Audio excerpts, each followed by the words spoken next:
نے ٹھکانہ دیا، وَنَصَرُوا اور مدد کی، اولئک هم المؤمنون حقا یہی لوگ پکے ٹکے سچے مومن ہیں۔ اب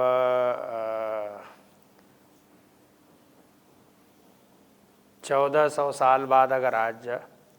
کوئی صحابہ پر تبرہ کرے اور ان کو تانو تشنیع کا نشانہ بنائے اور ان کے ایمان پر سوالیہ نشان اٹھائے، اللہ تبارک و تعالی نے قرآن کریم میں ان کو سرٹیفکیٹ دیا ہے۔ اور یہ جو آیات ہیں نا، یہ فتح مکہ کے وقت کی آیات ہیں۔ گویا کہ فتح مکہ کے وقت میں جو صحابہ کی جتنے بھی تقریباً بڑے صحابہ ہیں جو نامی گرامی ہے، یہ سارے اس وقت تھے، اور اس سب کو اللہ تبارک و تعالی سرٹیفکیٹ دے رہے ہیں کہ یہی ایمان والے ہیں۔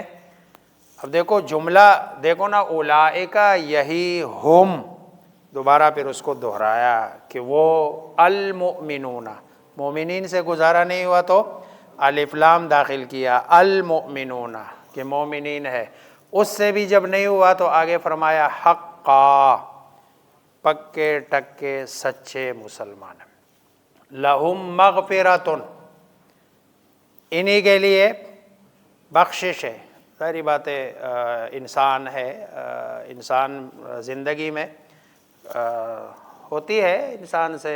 غلطی بھی ہوتی ہے، خطا بھی ہوتی ہے۔ کوئی نبوت کے درجے پہ تو فائز نہیں تھے نا، صحابہ تھے، آپ صلی اللہ علیہ وسلم کے ساتھی تھے،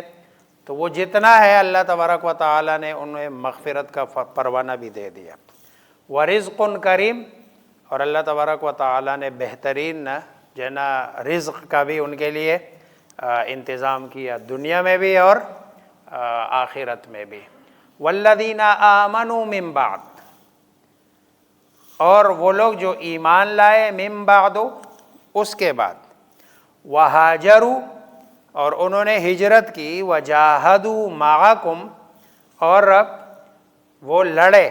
انہوں نے جہاد کیا، محنت مشقت اٹھائی، معکم آپ کے ساتھ، فاولئک منکم یہ بھی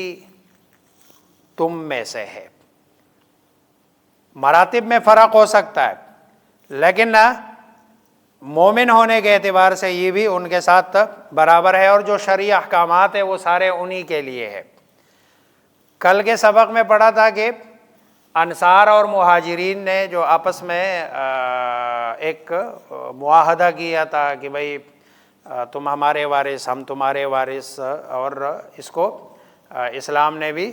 چلایا کہ ٹھیک ہے، اس کی شرن کوئی وہ نہیں ہے۔ وہ والا حکم اب ختم ہو رہے، وَأُولُو الْأَرْحَامِ بَعْضُهُمْ أَوْلَى بِبَعْضٍ کہ رشتوں والے ان میں سے بعض زیادہ بہتر ہے، زیادہ قریب ہے، ببعض دوسرے بعض سے۔ اب اولو الارحام، یہ جو وراثت کی تقسیم کا جو معاملہ تھا، اب شریعت کا حکم تبدیل ہو گیا۔ پہلے ولایت کی بنیاد پر تھا، موالات کی بنیاد پر تھا، دوستی کی بنیاد پر تھا، اب بنیادیں الگ ہو گئی، اب رشتے کی بنیاد پر ہے۔ لیکن رشتے کی تعین یہاں بھی نہیں ہے کہ کون سے رشتہ دار کو کتنا دیا جائے گا، بس رشتہ داروں میں تقسیم کر دو۔ اب رشتہ داروں سے اگر کوئی دوسرا آدمی بھلے ایمان کے کسی بھی درجے پہ ہو یا دوستی کے کسی بھی مقام پر ہو، اس کو وراثت میں اس آیت کے بعد گویا کہ حصہ، اور پھر یہ والی آیت جیسے کل بتایا تھا، یوصیکم اللہ فی اولادکم، پھر تو حصے باقاعدہ مقرر ہوئے ہیں کہ بھائی باپ کا اتنا، ماں کا اتنا، بیٹی کا اتنا، بیٹے کا اتنا، بیوی کا اتنا، شوہر کا اتنا، یہ سارے حصے مقرر ہو گئے۔ اب تو ظاہری بات ہے اس سے بندہ ایک ذرا برابر بھی ادھر ادھر نہیں کر سکتا۔ وَأُولُو الْأَرْحَامِ اور رشتوں والے، بعضهم اولیٰ ببعض فی کتاب اللہ، فی حکم اللہ، کتاب سے مراد یہ لوح محفوظ ہے، یعنی یہ پہلے سے لکھا ہوا حکم ہے لوح محفوظ میں، یا اللہ تبارک و تعالیٰ کے فیصلے میں یہ ہے۔ یہ جو نسخ والا ہوتا ہے نا، نسخ کے بارے میں بسا اوقات ذہن میں تشویش کہ بھئی ایک حکم ہے پہلے تھا، پھر اللہ تبارک و تعالیٰ نے اس کو چینج کر دیا، تو سٹارٹ میں اللہ تبارک و تعالیٰ نے پہلا حکم کیوں نہیں بھیجا؟ اصل میں اللہ تبارک و تعالیٰ نے تو ظاہری بات ہے رسول اللہ صلی اللہ علیہ وسلم جس قوم کے پاس آئے تھے ان کی تربیت، اور تربیت جو ہے نا ایسی تھوڑی ہوتی ہے، تربیت تو سٹیپ بائی سٹیپ ہوتی ہے۔ جیسے کوئی بچہ پیدا ہوتا ہے تو پہلے دن اس کو اگر کوئی بندہ کہے بھائی اگر 10 سال بعد آپ نے اس کو جو ہے نا مٹن کھلانا ہے اور کڑھائیاں کھلانی ہے تو بچپن سے بندہ کیوں نہیں کھلائے؟ نہیں، بچپن سے وہ اگر کھلایا جائے تو اس کا ہاضمہ خراب ہوگا۔ اب پہلے دن سے کہا جائے کہ نہیں بھائی ہر چیز بالکل کراس ہے، ایسا ممکن نہیں۔ اللہ کے علم میں تھا، اللہ کو پتہ تھا۔ جیسے کوئی بندہ ڈاکٹر کے پاس جاتا ہے، ڈاکٹر کو پتہ ہے کہ بھائی اس مریض کی حالت کیا ہے، سچویشن کیا ہے، وہ پھر آہستہ آہستہ اس کی دوائیاں تبدیل کرتا، اس کو پتہ یہ 1 مہینے کی دوائی ہے، 1 مہینے بعد پھر اس کی دوائی میں نے چینج کرنی ہے، دوسری دینی ہے،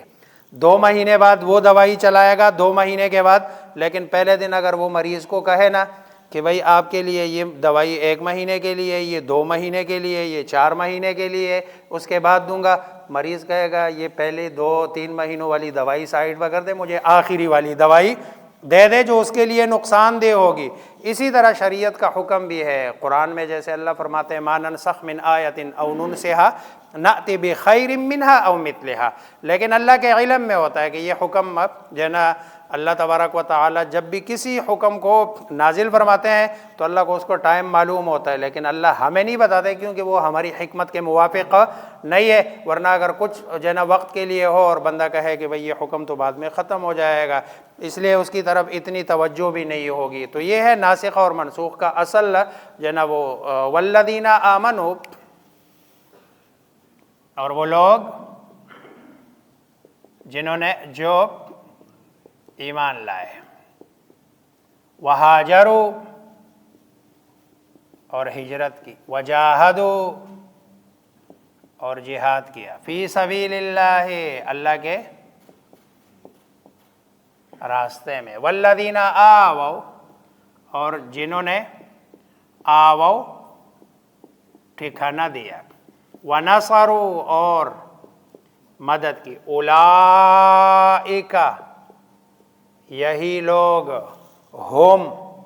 وہ، المؤمنون ایمان والے ہیں، حقاً سچے پکے۔ حدیث میں یہ جو زلازل اور خسف مسخ کی جو وجوہات بتائی نا، ان وجوہات میں ایک وجہ یہ بھی بتائی ہے کہ وَلَعَنَ آخِرُ الْأُمَّةِ أَوَّلَهَا، کہ اس کے امت کے آخری لوگ نا اس امت کے پہلے والے لوگوں پر لعن طعن کریں گے، اس وجہ سے بھی اللہ تبارک و تعالیٰ کے عذاب آئیں گے۔ تو اول اس امت کے کون ہیں؟ صحابہ ہے، اور آخر اس امت کے ظاہری بات ہے اس وقت ہم ہی ہے جو امت کے آخر میں۔ یہ سوشل میڈیا پہ آج کل جو ہے نا وہ جن لوگوں کا واسطہ پڑتا ہے، عجیب عجیب ایک تماشا بنا ہوا ہے سوشل میڈیا پہ، کبھی ایک صحابی کو، کبھی دوسرے کو، کبھی تیسرے کو، یعنی اس طرح کی باتیں جو ہے نا وہ کرتے ہیں جیسے یعنی ایک عام بندہ جو ہے نا اس کو کسی عام بندے کے لیے بھی وہ الفاظ استعمال نہیں کر سکتا اگر اس میں انسانیت ہو اور اس میں انسان کی قدر ہو، لیکن یہ کرتے ہیں۔ اور اس کی وجہ یہی ہے کہ ان کے ذہن سے وہ دین، ایمان اور ان ساری چیزیں جو ہے نا قدرے، اگر صحابہ کو درمیان سے جو ہے نا اللہ نہ کرے نکال دیا جائے تو دین، کیونکہ وہ دین کی بنیادیں ہیں، تو دین سارا کیا ہو جائے گا۔ جو لوگ صحابہ کو کمزور کرنے کی کوشش کر رہے ہیں اس کی وجہ جو ہے نا سوائے اس کے اور کوئی نہیں ہے کہ وہ دین کو کمزور کرنا چاہ رہے ہیں، کیونکہ دین جتنا بھی آیا رسول اللہ صلی اللہ علیہ وسلم جو ہے نا کے پاس سے صحابہ کے واسطے سے آیا ہے۔ ان واسطوں کی قدر کرنی چاہیے، اور اللہ تبارک و تعالی نے ایک جگہ نہیں ہے، بارہا وعد اللہ الحسنہ، اللہ تبارک و تعالیٰ فرماتے ہیں اولئک هم الراشدون کہتے ہیں، اولئک هم الفائزون کہتے ہیں، جگہ جگہ پھر رضی اللہ عنہم ورضوا عنہ۔ اس کے بعد پھر کسی کو کہنے کی کیا ضرورت ہے کہ بھئی جب اللہ کہتے ہیں میں ان سے راضی وہ مجھ سے راضی، ہم دونوں آپس میں راضی تو میں تو خامخواہ ہو گیا نا، پھر میری کیا حیثیت ہے؟ اللہ اور جو ہے نا وہ صحابہ کرام رضوان اللہ تعالی علیہم اجمعین کا جو آپس میں تعلق ہے، اس تعلق کے بیچ میں بولنے کا. لہم مغفرۃ، ان کے لیے مغفرۃ بخشش ہے، ورزق کریم، اور رزق ہے عزت والا. رزق ہو اور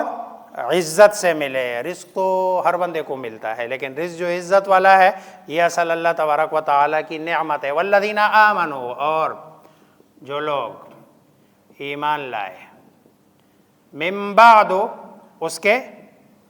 بعد سے، وہاجروا، اور ہجرت کی، وجاہدوا معکم، اور جہاد کیا، معکم آپ لوگوں کے ساتھ، فاولئک منکم،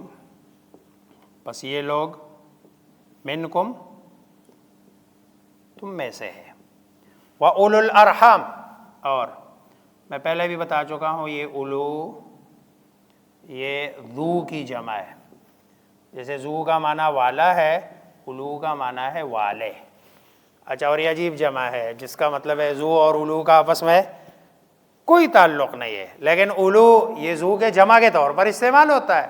اور قرآن میں جو ہے نا بہت ساری جگہوں میں ہے، جہاں مفرد ہوگا وہاں ذو ہوگا،